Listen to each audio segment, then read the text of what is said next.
Hi. Ready for chapter 11? So here we go. I already messed up. It's been a long day.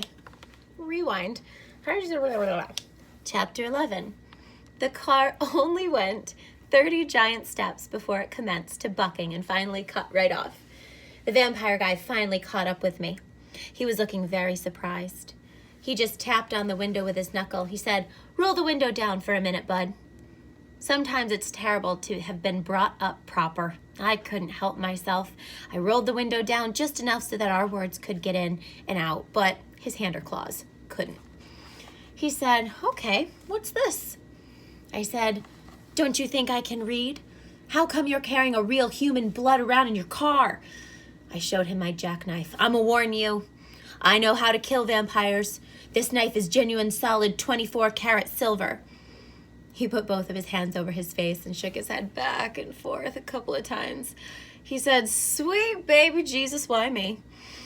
Then he said, "Bud, if you were from Flint, I might think you believe that, but you're a Grand Rapids boy. You've got to be smarter than that. If I was a vampire, why have I got that sandwich and bottle of red pop?" I thought for a second, then the answer jumped out. For bait. Now, pause real quick. If you guys are not aware, pop is a word that more out west in our country, even in our state, is the word that people use for soda. So whenever he's been talking about pop, it occurred to me, I didn't mention this when I was reading the last chapter, he's talking about soda, okay?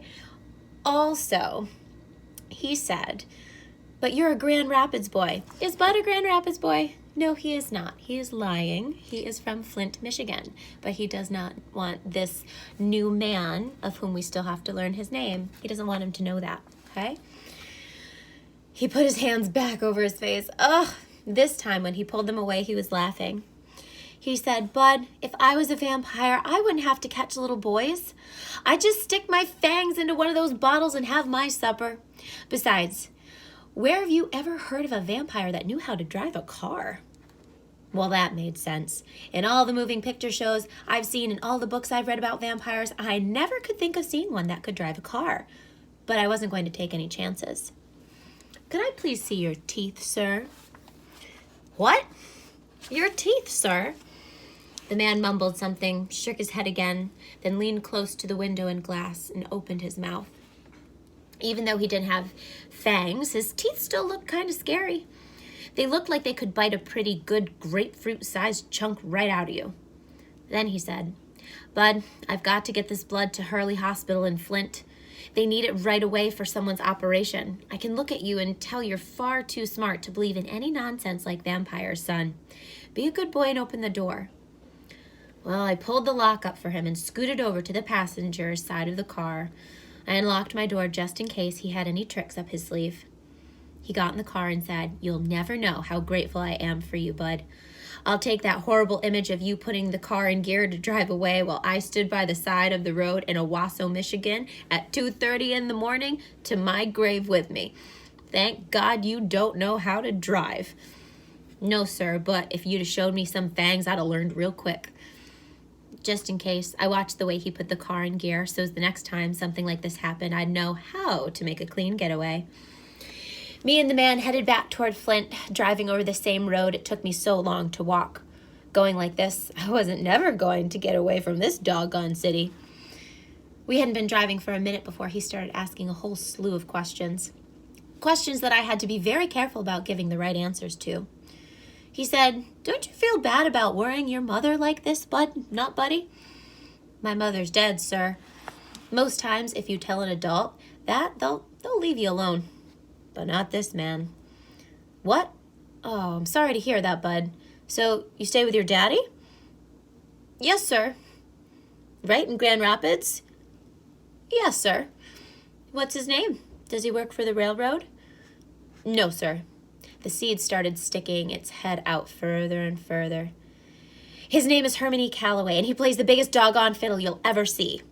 Now remember, Herman E. Calloway is the name of one of the band members on this pamphlet that Bud carries around in his suitcase with him because he is convinced that Herman E. Calloway must be his father. So, he is choosing to tell this man, oh, yep, that's my dad, because he needs to tell this man something. So he's kind of fibbing to him. Not kind of fibbing, he's totally lying. The man shouted, what? I said, yeah, really, sir, I swear for God, it's the biggest fiddle in the world. He said, I know your father. Everybody in Grand Rapids does. Oh, I didn't say anything. He said, well, I'll be. You know, at first glimpse, I wouldn't say you look that much like Herman, but now that I look at you, I suppose you do. Of course, he's quite a bit bigger, if you know what I mean. Well, this was the best news I'd had all day. My face nearly... Oh, my pages are stuck, you guys. Isn't it frustrating when that happens? Okay. My face nearly split in half from my giant smile. Yes, sir, folks say I'm the spitting image of my old man. He really started shooting the questions at me, so to stop him, I said, sir, could I please have the sandwich and the rest of the red pop before I answer any more questions? He slapped his forehead and said, oh, I'm sorry, but I was so surprised about who you are and so happy that you didn't drive off that I forgot all about our deal. He handed me the sandwich and the pop and the apple. I was so hungry that I forgot all about scraping the mustard off the bologna sandwich, and even like that, it was the best sandwich I'd ever had in my life. Probably because it's been a while since Bud's had a good meal, so it probably seems that even if he wasn't a fan of something like mustard, it would have tasted real good in his belly at that moment. Bud, he said, my name's Mr. Lewis. Now, if you were about 15, 20 years older, you could call me Lefty, but you're not, so you can't. Mr. Lewis will do just fine. Well, I shoved the part of the sandwich that I was chewing into the side of my mouth so I could say, yes, sir, Mr. Lewis, sir. He said, I'm not ashamed to admit it. You gave me a scare here tonight that I'll never forget. I just know I'll be having nightmares about meeting you for the rest of my life. I'll wake up in a cold sweat many a night with the picture of you in my car pulling away with that blood on the seat. I can see it all now. I'll be sound asleep deep in the middle of a Ruth Dandridge dream when all of a sudden I'll be standing on the side of the road in Owasso, Michigan at 2:30 in the morning, and I'll be seeing my car and that blood pulling away with nothing of you showing but that little peanut head of yours peeking up over the dash. Now, he's mentioned this a lot. He found him in Owasso, Michigan at 2:30 in the morning. Are you ever outside by yourself, or were you ever when you were 10 outside by yourself at 2:30 in the morning walking somewhere all alone? Nope. He looked at me out of the side of his eye. Anyone ever tell you you've got a little peanut head? I glugged down the pop I'd been swishing around in my mouth and said, no, sir. Well, he said, this may be the first time, but unless you undergo some major surgery, I'll bet it won't be the last. Yes, sir. He waited a second, then sounded kind of disappointed when he said, well, don't take it so seriously, Bud. I'm teasing you, you know. I started in on the apple. Yes, sir. Ever been in the Army, Bud? No, sir. Well, I've got to tell you, I haven't heard so many sirs since I was back at Fort Gordon in Georgia training for the big war. I almost said, yes, sir, but I looked at him and guessed he was still teasing. I took another drink of red pop and saw that when I was raising the bottle, I'd accidentally let some of the sandwich slip out of my mouth down into the pop. Oh, ugh. There we go. Oh, man, you guys. There were a couple of chunks of chewed up bread, a blob of bologna, and some of the mustard swimming around in the bottle. The mustard was real pretty. It looked like some kind of magical fog. Every time I moved the bottle, the mustardy smoke went into a different kind of shape. Oh, you know, he's so good at giving such great detail. It's like I'm seeing it now, which is why it's giving me the heebie-jeebies. So Lefty Lewis said, how about sharing that pop, Bud? Uh-oh. He took one look and handed it back. He said, nothing personal, Bud. I've raised 3 kids and have 2 grandkids. I've learned the hard way about drinking after young folks, but I do believe you need to get in and see a doctor soon, son. Looks to me like you've got a serious backwash problem. That's the most food I've ever seen floating around in a bottle of pop. In fact, that doesn't look like red pop anymore. It looks more like red stew. Ah, I forgot this little section, you guys. I have to admit, I forgot this from years past. Oh, goodness. I real quick chugged the rest of the pop down and ate the apple real slow because I figured as soon as I was done with it, the questions would start up again. Oh, Lefty Lewis said, aren't you sleepy? Oh, this was perfect. I could pretend I was falling asleep and then come up with some answers that would get me to Grand Rapids for sure. I yawned real big. Oh, yeah, sir.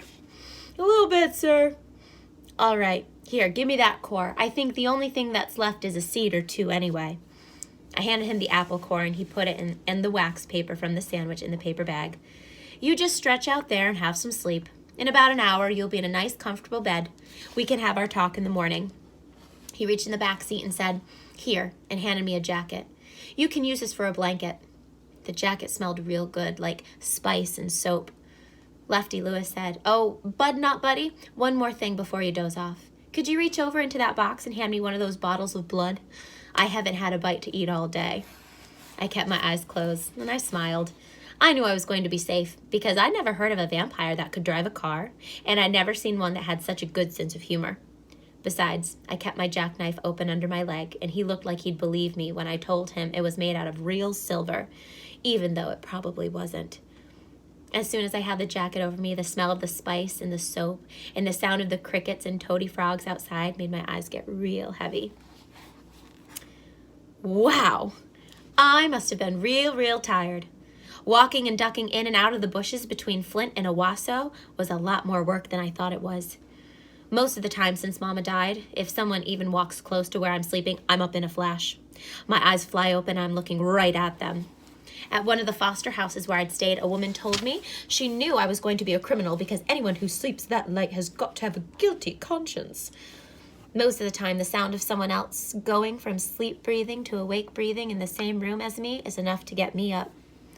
But this morning, I felt like I was in the bottom of a well that someone had filled with tons of thick chocolate pudding. Someone was calling my name from way up at the top of that well. She was saying, Bud, Bud, Bud. Waves from the pudding were slogging me back and forth, back and forth. Bud, wake up, Bud. It was a woman's voice and her hands were trying to shake me awake. Uh-oh. This is number 29 of my rules. Rules and things, number 29. When you wake up and don't know for sure where you're at and there's a bunch of people standing around you, it's best to pretend you're still asleep until you can figure out what's going on and what you should do. I kept my eyes closed, acting like I was out cold. The woman said, Papa, what on earth are all those lumps and bites on this baby's face? A man answered, well, he was walking all the way from Grand Rapids to Flint. Looks like he provided a pretty paltry meal for every mosquito on the way. Now, paltry, that would have been another vocab and spelling word this week. Paltry means not very sufficient, not quite good enough, like a meal, but not enough of a meal to actually satisfy you if you were really hungry. The woman said, this poor child must be dead. I hate getting him up. I wish he could stay with us for a while, at least until he's had his sleep. Then I remembered who I was with because Lefty Lewis said, I know, but I've got to get back. He can sleep in the car on the way back to Grand Rapids. The woman rolled back the blanket they'd put over me and said, Papa, look at his legs. This boy's as skinny as a rail. Shucks, they'd taken off my knickers when they put me in this bed. Now I was going to have to pretend I was asleep even longer, at least until I could figure a way of being so embarrassed. Lefty Lewis said, yeah, he's puny. Lost my spot. Oh, no, there we go. Lefty Lewis said, yeah, he's puny. Good thing his legs don't touch when he walks, because if those two twigs got rubbing against one another, he'd have a fire going in no time. The woman said, that's not funny. He doesn't look like he's been fed right. Now, who's his father again? You said you know him? Everyone in Grand Rapids does. I'm surprised you can't remember him. He's quite a big fish there. See, I told you it was smart to pretend you were asleep some of the time. Now I was going to learn some things about my father. The woman said, what kind of man is he that he let his child be so thin? And look at the condition of the boy's clothes. Everything is either too small for him or almost in tatters. Where is this child's mother? There's not much of a woman's touch about him. Well, Lefty Lewis said, seems to me that Mrs. Calloway I knew passed a long time ago.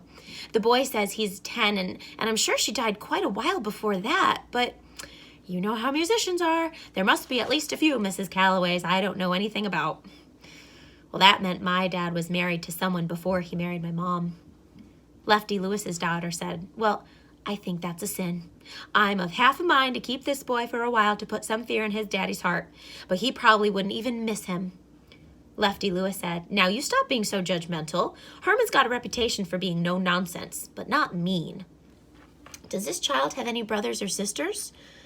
Well, I believe he's got a sister, but she'd have to be his half-sister. She must be full-grown by now. Have we heard about Bud having any siblings?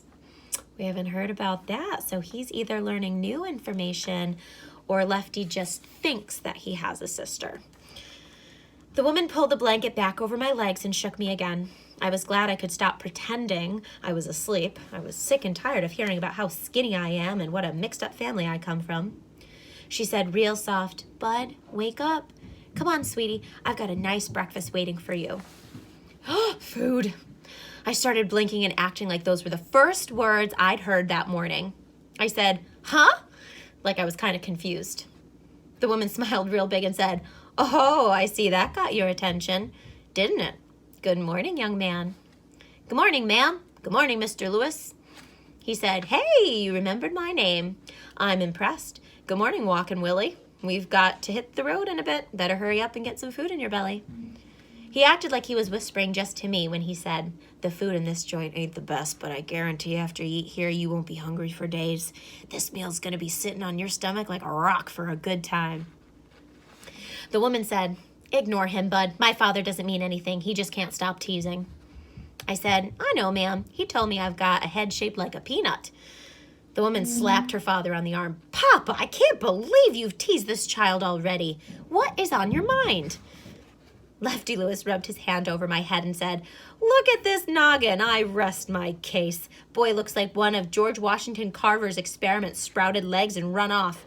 You sure you're not from Tuskegee, Alabama, Bud? I said, no, sir.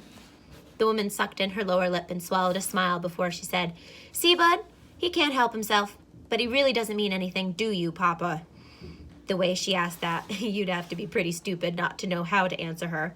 Lefty Lewis said, not a thing. It's just that you... His daughter spoke up. My name is Mrs. Sleet, Bud. Pleased to meet you, ma'am. Now, while you wash up, I'm going to get some clothes that my boy outgrew a while ago. Barely been used. So when you get dressed, you come on down and we'll eat. You chose a great day to visit. We're having a very special breakfast today. Pancakes, sausages, and toast in a big glass of orange juice. You can meet Scott and Kim, too. How's that sound? Rose? Sorry. Rose, come here. I thought she was getting into something she wasn't supposed to. Come here. Good girl. Okay.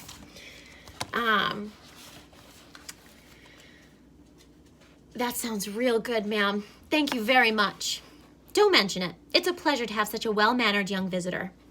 Mrs. Sleet and Lefty Lewis left the room, and as soon as they were a little bit down the hall, I could hear her start in on scolding her father again.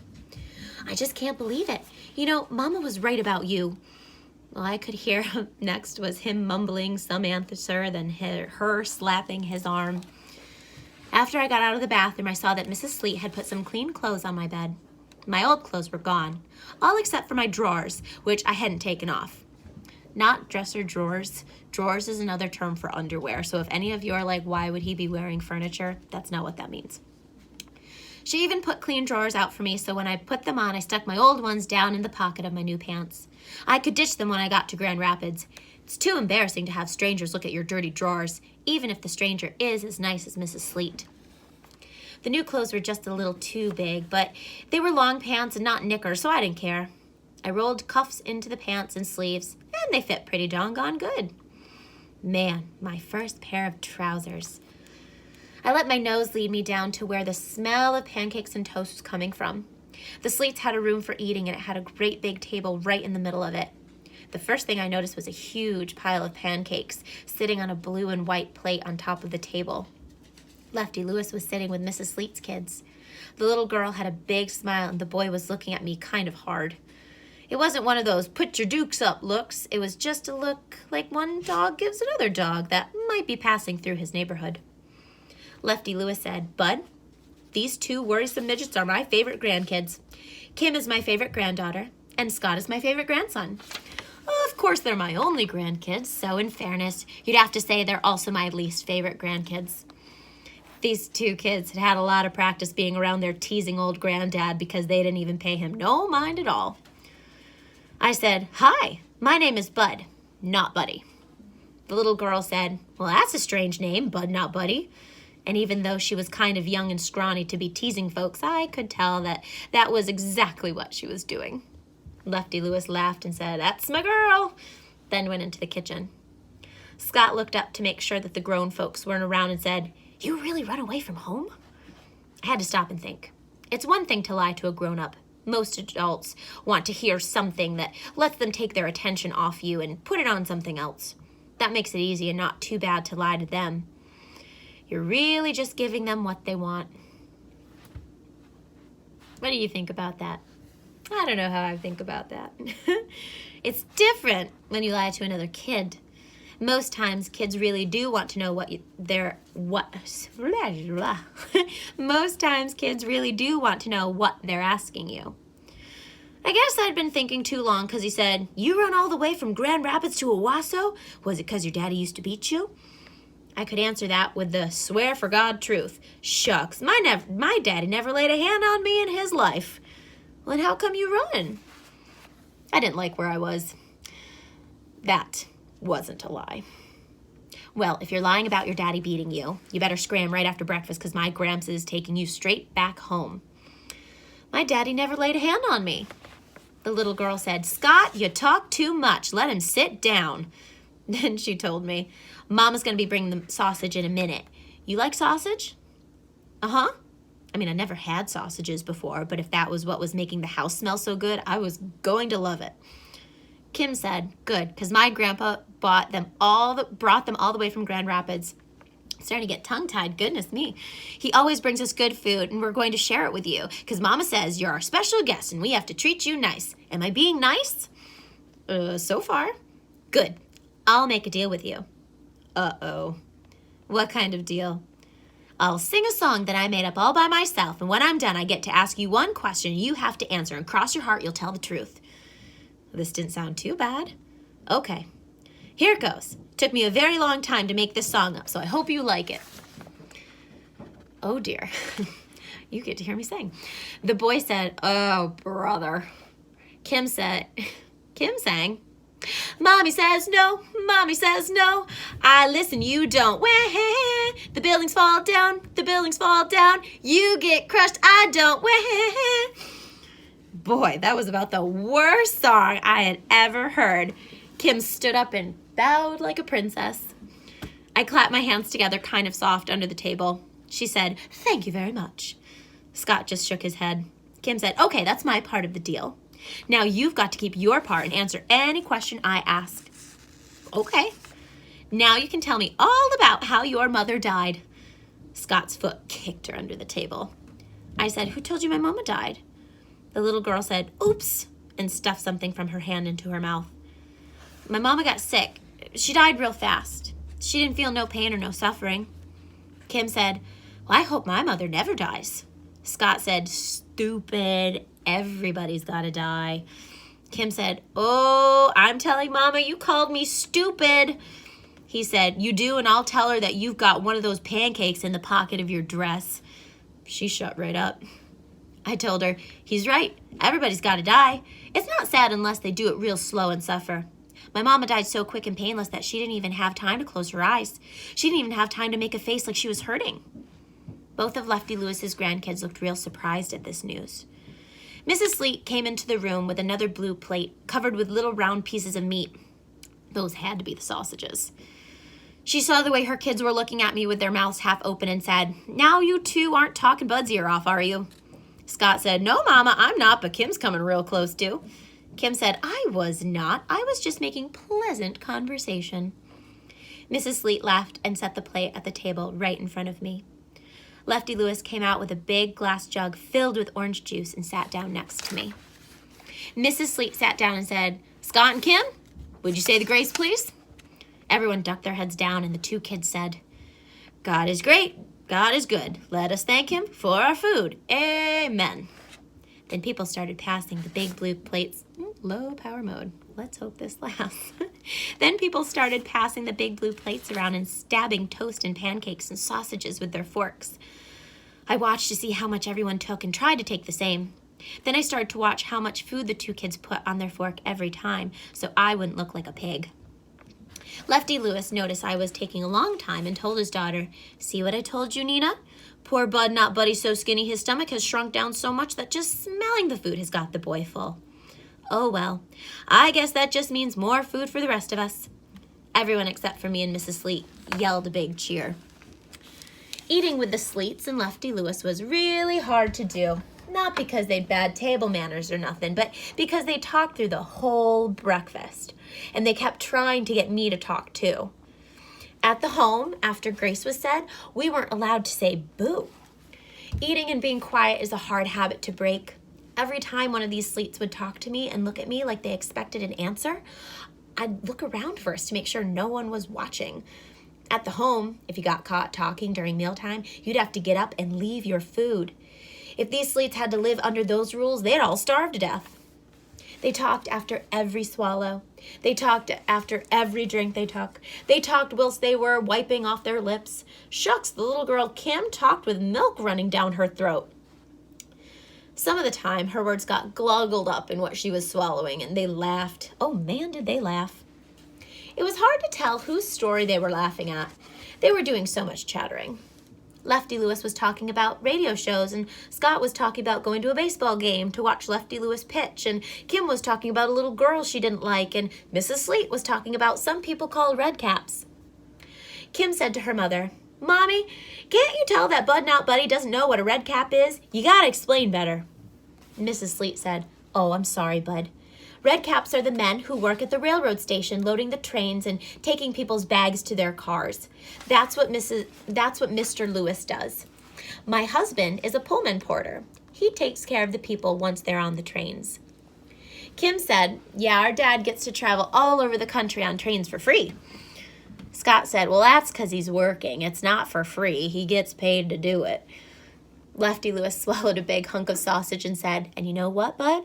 I bet the thing he misses most is Nina's cooking. I can't tell you how proud I am of how far my daughter's cooking has come. This might be hard to believe, but she used to be such a bad cook that her fried chicken was known to have turned a chicken hawk into a vegetarian." Scott and Kim and Mrs. Sleet started busting a gut. That's an idiom. That's a figure of speech for laughing really, really hard. "Yep," Lefty Lewis said, I brought a friend to Flint a couple years ago, and even though I'd warned him, he tried to be polite and ate 4 of her pancakes. Oh, the poor soul held his stomach all the way back to Grand Rapids. Said to me, 'Lefty, I don't mean to show any disrespect, but those weren't pancakes your daughter served me. They were pain cakes.'" Mrs. Sleet laughed along with everyone else and said, "Well, I'm sure I don't need to hear any more of this," and picked up the empty sausage plate and went into the kitchen. As soon as she got out of the room, Kim whispered, "Quick, Grandpa, tell Bud Not Buddy how many times you had to pull the car over when you two were going back to Grand Rapids so that man could get out and vomit on the side of the road." She calls it vomit instead of vomit. Before Lefty Lewis could answer, Mrs. Sleet came out of the kitchen with a big wooden spoon and whopped her father a good lick in the head. And that, my friends, is the end of chapter 11. So the next chapter is going to be the travels and then the arrival into Grand Rapids, because remember, Bud's trying to get there to meet Hermione Calloway, who he is convinced is his father. So it was nice reading with you from a distance. I hope you enjoyed this chapter, and I hope you're having a great night, you guys.